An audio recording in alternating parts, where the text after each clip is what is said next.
The ocean covers over 70% of our planet and is essential to life, yet its significance is often overlooked. A clear understanding of our relationship to the ocean is essential to protecting it. We conducted a global survey to understand young people's current relationship with the ocean. The findings reveal both opportunities and challenges in fostering ocean literacy, an essential step toward driving meaningful change. At its heart, ocean literacy is about understanding a relationship. That relationship is the ocean's impact on us and our impact on the ocean. Ocean literacy lies at the heart of everything that we need for human security on this planet. Historically, that's been very focused around knowledge. So it was very much framed around formal education systems, around having enough knowledge about ocean science, about ocean systems. While knowledge is still a really core component of ocean literacy, that dimension of ocean literacy has been expanded to be more about knowledge of ocean systems, but also knowledge of how you might be able to get involved, how you might be able to access those spaces, how your voice can make a difference, what are the solutions to ocean challenges. We know that emotions are such a key driver in motivating behaviour change. You act because you care about something. So emotions are really increasingly being recognised as this fundamental aspect of understanding ocean literacy. If you take the first principle of ocean literacy, it is that there is one ocean with many features. You cannot have a healthy planet without a healthy ocean. When you know that you rely on such a huge force of nature that's often out of sight for a lot of urban or landlocked communities, you sort of have this at the forefront of your thinking, your mindsets, that the ocean plays a critical role. Every second breath we take comes from the ocean. It's thinking about what it means for us as humans to interconnect with the planet. Anybody is connected to the ocean, whether you live right beside the coast or whether you live inland near a mountain. All of it is connected to the ocean. Our ocean is fundamentally important in our weather and climate systems. So no matter where you are, it's all connected. While young people demonstrate some knowledge and interest in the ocean, their actions and behaviours fall short. Our survey found that actual youth engagement in ocean-related activities is around half of those who expressed interest.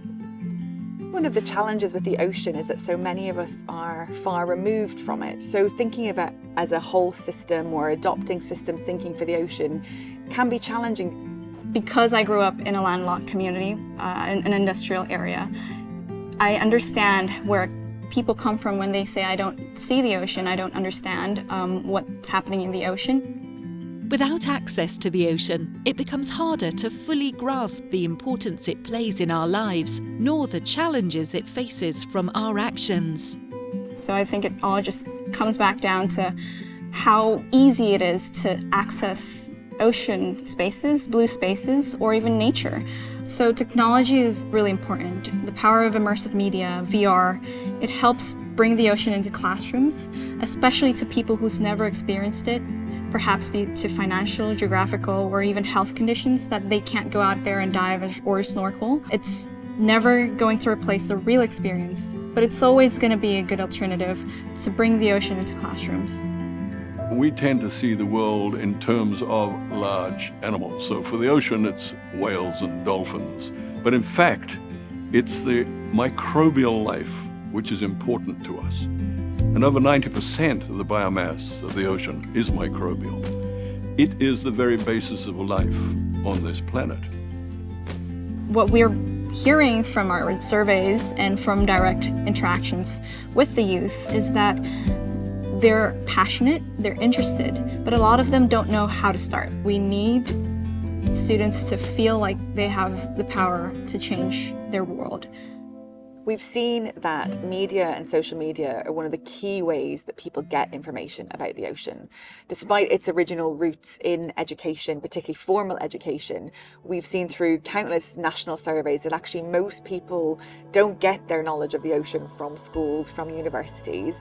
They get it from media, they get it from documentaries, from social media. That's where lots of us get our information about what's happening in the world. So therefore it has a really powerful and important role in ensuring we were getting the best available ocean science out into communities. You're going to reach different audiences in different ways, and so we have to work really carefully with strategic communication experts, drawing on their expertise to ensure that we are developing messaging and communication that reaches the broadest possible range of audiences.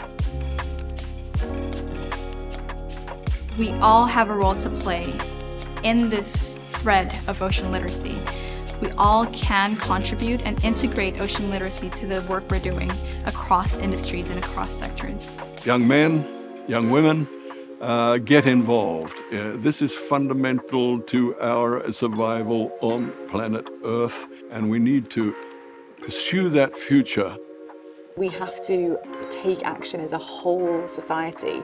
That includes older generations, it includes businesses, it includes policymakers.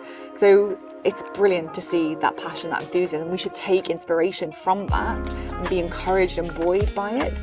But we owe the younger generation to be involved, to be passionate advocates for the ocean on their behalf as well. By fostering ocean literacy, we empower future generations to see the ocean not just as a resource, but as an essential part of our lives. The more we understand ocean systems, the greater our drive to protect them. This understanding of connection drives action, helping to restore ecosystems and safeguard the future of life on Earth. By educating the young people of today, we are creating a better tomorrow.